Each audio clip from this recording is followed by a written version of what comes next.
रुखशान division से मुत्तसिल ईरानी border की बंदिश पर हमारे नुमाइंदे सेजान बलोच की खुसूसी रिपोर्ट के मुताबिक रुखशान बलोचिस्तान का वो डिवीजन है जो कि रुकबे के लिहाज से सूबे के पैकेज से भी बड़ा है। इस वक्त ईरानी बॉर्डर की बंदिश से लोग माशी मुश्किलात से दो चार हैं। रुखशान डिवीजन से मुत्तसिल ईरानी बॉर्डर्स की बंदिश से लाखों अफराद नान शबीना के मोहताज हो गए हैं। लाखों अफराद बेरोजगार होकर मुख्तलिफ आसाबी बीमारियों का सामना कर रहे हैं। दूसरी तरफ पेट्रोल और डीजल की कीमतें आसमान से बातें कर रही हैं, लेकिन इन तमाम हालात के पेश नज़र अरबाब इक़्तिदार के कानों में जू तक नहीं रेंगती। बॉर्डर बंदिश के खिलाफ रुखशान ट्रेड लाइन्स का क़याम और अपनी हुकूक के लिए जदोजहद का जो सफ़र शुरू हुआ है वो पूरे रुखशान में जारी है।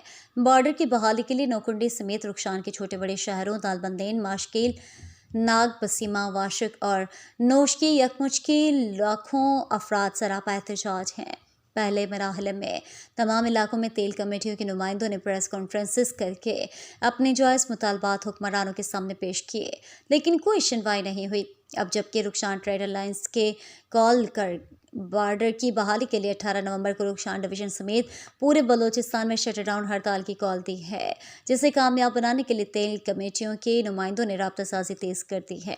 नौकुंडी समेत रुखशान की तेल कमेटी के मेंबरान ने इलाके के सियासी, समाजी और कबायली उमायदीन से मुलाकातों का सिलसिला शुरू है, जहां अक्सरियत ने तेल कमेटियों के जायज़ मुतालबात की हिमायत और बॉर्डर की बहाली के लिए भरपूर साथ देने का यकीन दहानी कराई है।